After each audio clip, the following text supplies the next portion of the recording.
여러분 혹시 결심의 역설이라는 표현을 혹시 들어보셨는지 모르겠습니다. 결심의 역설.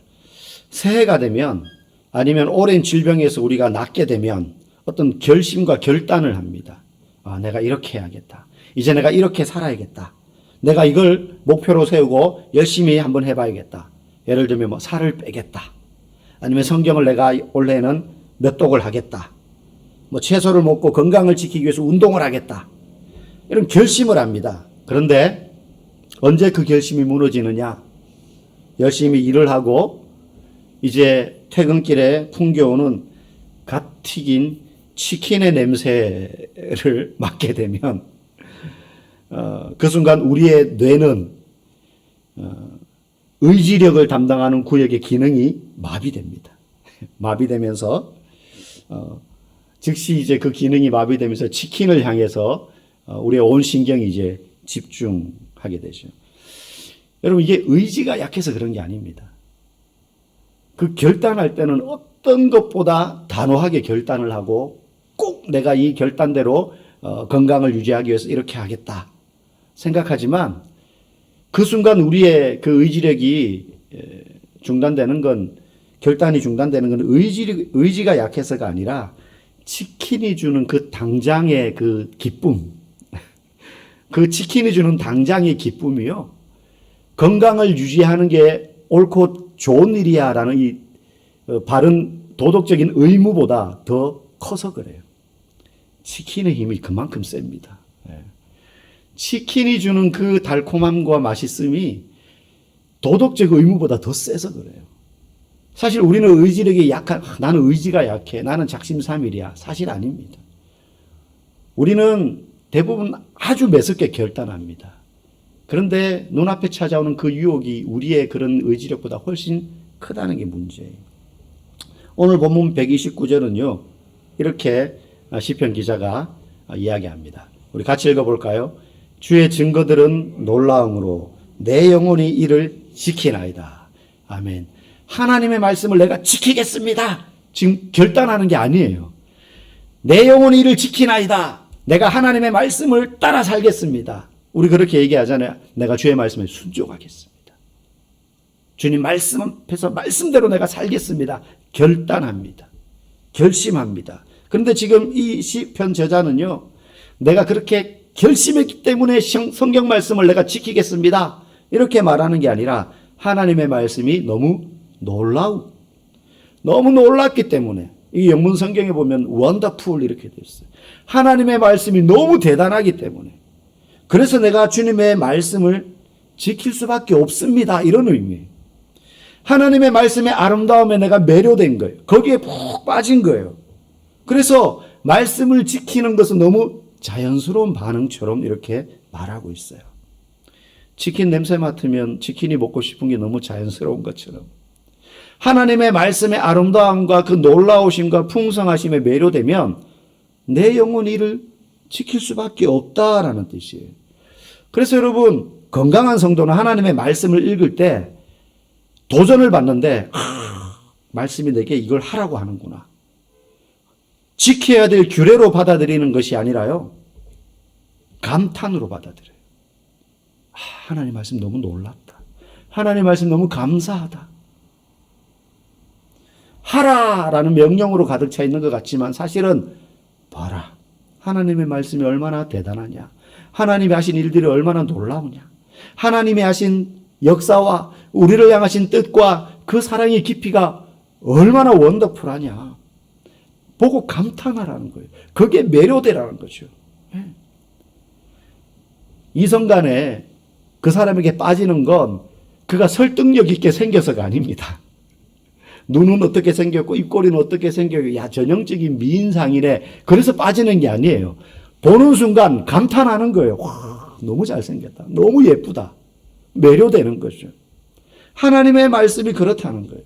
하나님의 말씀에 매료되어 감탄하는 사람, 놀라워하는 사람은 하나님의 말씀을 지키게 되어 있는 줄 믿습니다. 여러분들이 하나님의 말씀의 그 아름다움을 더욱더 풍성히 발견할 수 있기를 주의 이름으로 간절히 축복합니다. 오늘 130절 말씀, 그 말씀이 우리를 어떻게 감탄하게 하는가, 그 말씀이 어떻게 놀라운지를 설명해 줘요. 읽어봅시다. 주의 말씀을 열면 빛이 비치어 우둔한 사람들을 깨닫게 하나이다. 여기서 열다라는 히브리어 말은요, 페타흐라는 말인데요. 이건 오늘 본문의 말씀처럼 주의 말씀을 열면, 성경을 펴면 이런 의미구나. 물론 이렇게 해석해도 어려움은 없어. 근데 이건 너무 단순한 의미예요. 성경 말씀 펴는 거 아닙니다. 여기서 열다라는 말은요, 밖이 깜깜해요. 밤이에요. 그런데 지금은 뭐 현대 도시 사회니까 밖에 나가도 불빛들이 많은데 예전에 시골은 진짜 캄캄하잖아요. 달빛 외에는 뭐 빛이 없어요. 전기 없을 때니까. 근데 그러다가 만약에 방 안에 빛이 비치는데 캄캄한 데 있다가 문을 열고 들어가면 어떻게 됩니까? 그 방문을 통해서 빛이 4개로 쏟아져 나오잖아요. 그래서 방 안만 환한 게 아니라 문을 연 그 지역도 환해집니다. 그래서 방 안에서 문 열고 들어오는 사람을 보면 그 빛을 받아서 이 사람이 누군지 모습이 확 드러나죠. 여기서 주의 말씀을 열다라는 건 바로 문을 열 때 빛이 쏟아지다 이런 의미예요. 빛이 쏟아지다. 그래서 이렇게 표현하는 거예요. 말씀을 열면 빛이 비친다는 거예요. 내 인생이 캄캄한데, 내 주변이 문제로 인하여서 어둡고 캄캄한데 말씀을 읽으면 그 어두웠던 내 환경에 빛이 확 비친다는 거예요. 그래서 우둔한 사람, 이 당시 성경에 쓰여질 당시 고대 근동의 우둔한 사람이라는 표현은요, 지능이 낮은 사람, 미련한 사람 이런 뜻이 아니라 인생의 방향 감각을 잃어버린 사람 이런 뜻이에요. 그러니까 살긴 살아요. 먹고 일하고 돈 벌고 해요. 근데 내가 이걸 왜 하는지, 왜 돈을 버는지, 내 인생이 지금 어디로 가는지 그 목적을 잃어버린 사람. 숨 쉬고 일을 하니까 움직이니까 살아있는 사람은 맞는데 실제로 그 영혼은 살아있지 않은 사람. 그런 사람을 우둔한 사람이라는 거예요.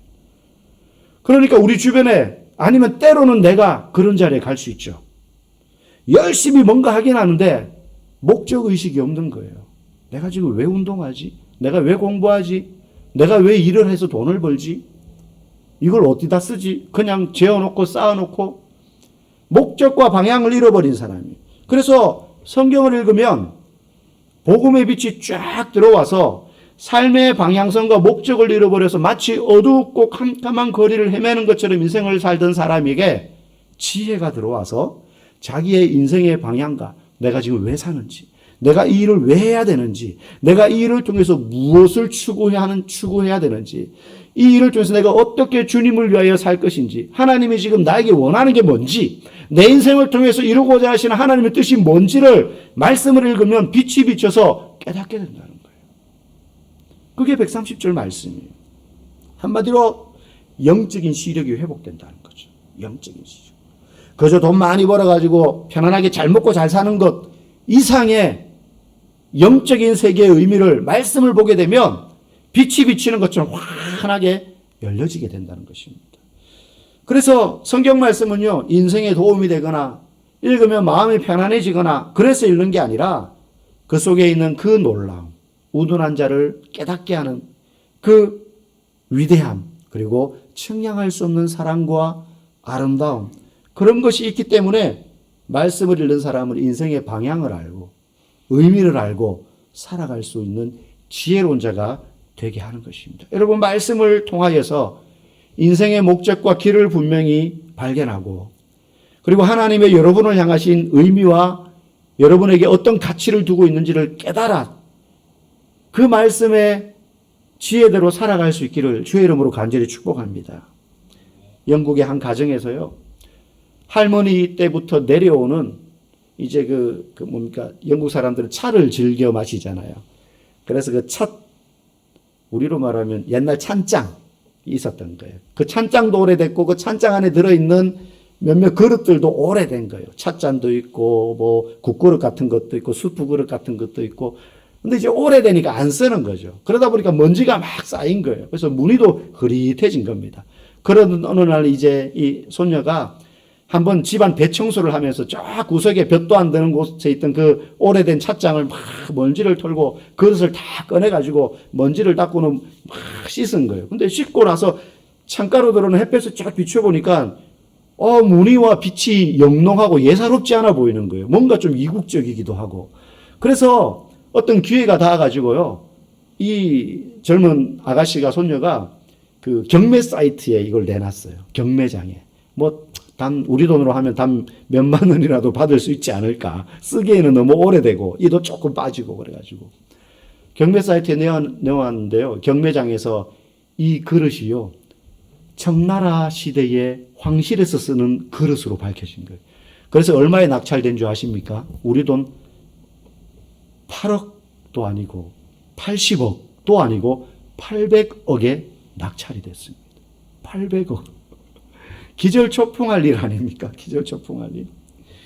빛이 비치기 전까지 그 먼지를 떨어내고 그 안에 새겨져 있는 그 아름다운 무늬가 빛에 의하여서 드러나기 전까지 아무 가치 없는 그냥 이빨 빠진 그릇 같았어요. 우리 인생도 마찬가지예요. 복음의 빛이 비춰지기 전에 우리는 캄캄한 죄의 밤 가운데 살던 사람이었어요. 그런데 이 복음의 빛이 우리의 영혼을 비춤으로 우리는 하나님의 자녀라는 8억, 80억, 800억 이 세상의 돈으로는 가치를 매길 수 없는 빛나는 존재가 된 것이 바로 저와 여러분들이라는 사실을 잊지 마시기 바랍니다. 하나님의 말씀을 읽으면 우리의 존재의 가치를 알게 돼요. 그래서 말씀을 모르면 세상에서 지치고 실패하고 방황하다가 절망하고 좌절하면서 나는 가치가 없는 사람이야. 나는 살 이유가 없어. 그런 자리에 이르기도 하지만 그런 자리에 있는 사람도 하나님의 말씀을 읽으면 자신의 가치를 어떻게 알게 돼요? 나는 사랑받기 위해 태어난 사람이구나. 나를 끝까지 사랑하는 한 분이 계시구나. 이건 몇억, 몇십억, 몇백억으로 매길 수 없는 가치. 하나님의 말씀이 그 복음의 빛이 우리의 가치를 드러나게 해주는 것입니다. 이제 마지막 136절 말씀 우리 같이 한번 읽어보겠습니다. 그들이 주의 법을 지키지 아니하므로 내 눈물이 시냇물같이 흐르나이다. 아멘. 이 말씀을 자세히 읽어야 돼요. 그들이 주의 법을 지키지 아니하므로 하나님의 말씀을 따르지 않는 많은 이 세상의 사람들. 그들을 바라보며 지금 이 시편 저자는요. 율법주의자들과는 전혀 다른 마음을 먹고 있어요. 율법주의자들은요. 하나님의 말씀대로 살지 않는 사람들을 보면요. 정죄하고 분노합니다. 저 말씀도 모르고 지 욕망대로 사는 저 지옥의 불쏘시개 같은 인간들. 내지는 같은 교회 다니면서도요. 말씀을 안 읽고 잘 살지 않아요. 그러면 저 교회 다닌다는 것들이 말씀도 안 읽고 저러니 믿음이 없지 비판할 수 있어요. 그런데 복음을 아는 사람은 어떤 마음을 가지느냐? 그런 그들을 바라보며 눈물을 흘린다는 거예요. 눈물을 흘린다. 하나님의 그 아름다운 말씀을 모른 채 살아가는 인생이 얼마나 불행한지 알기 때문에 슬퍼하는 거예요. 예레미야 선지자를 우리가 눈물의 선지자라고 말하지 않습니까? 그가 민족의 죄악을 고발하며 외치고 다닐 때 그 동족인 이스라엘 백성들이 예레미야를 향해서 욕을 하고 모함을 하고 감옥에 가두고 때리고 막 그랬어요. 그때 막 예레미야가 열받는데 나도 하기 싫어. 아무리 외쳐도 안 듣는데 이런 게 아니라 울면서 복음을 전하는 거예요. 슬퍼하는 거죠. 슬퍼하는 거죠. 그리스도인이 세상을 바라보며 말씀과 동떨어져서 죄를 물마시듯이 살아가는 이들을 보면서 우리는 분노하기보다 어차피 망할 인간들 너네 멋대로 살아 그렇게 할 것이 아니라 애통해하며 눈물을 흘려야 될 이유가 바로 여기에 있습니다. 예수님이 우리에게 오신 이유도 그거예요. 하나님이 우리를 보시면서 애통해하셨기 때문에 예수님을 보내신 것 아니겠어요. 말씀을 모르고 하나님을 멀리 떠나 죄를 물마시듯이 마시던 그 사람들이 바로 저와 여러분들이었기 때문이에요. 그런데 그런 우리들을 향해서 하나님께서 애끓는 사랑으로 결국은 자기 아들을 죽는데 보내신 것 아니겠습니까? 내가 하나님의 말씀을 떠나 있을 때 그런 나를 보고 눈물을 흘리셨던 그 하나님처럼 우리도 우리 주변에 있는 그런 이들을 향하여서 눈물을 흘리며 복음을 먼저 맛본 자, 복음의 빛을 받은 자로서 우리도 그 말씀을 전하고 그 빛을 전해주는 전달자가 되어야 될 줄 믿습니다. 오늘 여러분의 영혼이 주님의 말씀의 그 아름다움과 놀라움 속에 깊이 들어가서 그 말씀의 위대함에 압도되어서 내가 그 말씀을 지킬 수밖에 없습니다. 의무감에서 규칙 때문에 안 하면 벌 받을 것 같으니까 뭔가 안 좋은 일이 생길 것 같아서 읽는 게 아니라 그 말씀에 감사함으로 감탄하고 매료되어서 말씀을 읽음으로 그 말씀의 빛으로 우리의 가치가 드러나고 그 말씀을 알지 못하는 사람들에게 우리가 눈물을 흘리며 슬픈 마음으로 그들도 말씀을 깨닫고 복음의 빛 가운데로 들어오기를 간절히 원하는 마음으로 복음의 빛을 드러내는 저와 여러분들의 삶이 되기를 주의 이름으로 간절히 축복합니다.